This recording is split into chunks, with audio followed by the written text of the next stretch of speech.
Greetings everyone, this is Dr. Carl Hansen. My practice is Infinity Health Direct Primary Care, and we are a direct primary care practice. That is a practice that does not contract or bill or interact with insurance companies, but instead establishes a contract directly between the physician and the patient.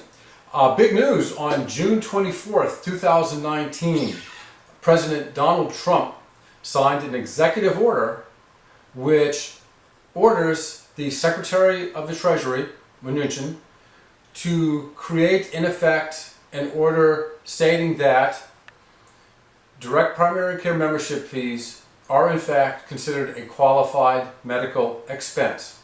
Now that may sound like a lot of jargon, but to this point you are not able to pay for your direct primary care membership from your health savings account, should you have one.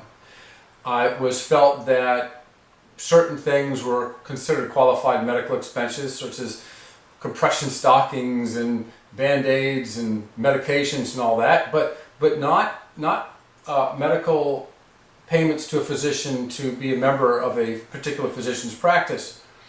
Well, that has all changed now. The confusion at the IRS level as to whether or not a monthly membership fee is considered a qualified medical expense is now going to be erased. We attempted to get this through legislation. There was legislation that in the past year passed the House of Representatives, actually probably 2 years ago, and it hasn't gone into the Senate for any particular vote. This executive order by President Trump is a major stepping stone for healthcare in general, for people that actually pay for health care. It also outlines transparency. One of the biggest problems in our healthcare industry is that nobody knows what the cost of things are. The insurance companies and the hospitals artificially inflate costs, and if you ask them what the cost of something is before you go there, they'll often tell you, well, we can't tell you because of confidentiality agreements. So they've created this cozy little atmosphere where you don't need to disclose how much things cost. Imagine going to the grocery store and you ask the grocer, how much does this head of lettuce cost? And they say, we can't tell you until we ring it up. So the healthcare industry has always been really creepy that way, and that's why a lot of people make lots of money off of you in the healthcare industry. So this is the first step. Maybe it's not the perfect step, but the first step in changing some of that. So this transparency is going to be wonderful. Also, issues such as surprise billing. You go to a facility, you don't know what you're going to have to pay, or you may be seen by an out-of-network doctor, and you get some surprise bill for an exorbitant amount. That is going to be addressed also.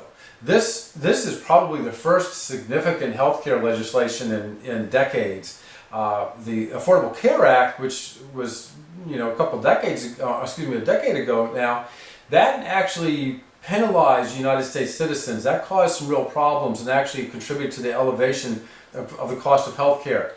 Well, this executive order, which was signed on June 24th, is going to create some major changes in that. And again, specifically for us, the IRS in United States Code 26 in 213D, and I've outlined this before in a previous video, creates the conflict where we don't know whether this monthly membership fee is a qualified medical expense. Well, now it is. And what is a qualified medical expense? Well, if you have a health savings account, that matters because you can save money in a health savings account which is sort of double tax benefit account, and you can use from that to pay a whole variety of medical items without suffering any penalty. Now it's official that you can pay for direct primary care fees. And you find this is the publication, IRS publication 502, and 502 is what defines qualified medical expenses. So you can look that up. Well, now publication 502 is going to start listing that direct primary care fees are also a qualified medical expense. So Additionally, some people pay money towards a health sharing ministry, which is not an insurance company. It's where they join a health sharing ministry where if somebody suffers a medical expense, various members of this collective ministry can voluntarily pay towards that cost.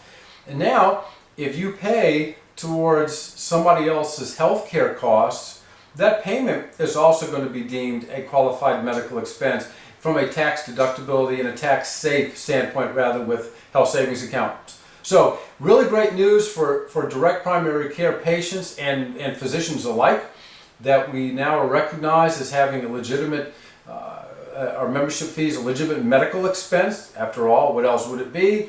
And a number of other items about this executive order. So if you don't know what a health savings account is, I do have a video on that already. You need to explore it in great detail because it can be a great money-saving tip and very helpful for your healthcare expenses. So that's the good news for today. Pass this around, share this with your friends. Again, this executive order covers a lot of wonderful things. So thanks again for listening, and if there's any other specific updates, we'll bring this to you. If you have any questions, give us a holler. Make sure you like us and subscribe so you can follow when any new releases come out. All right, thank you very much for listening.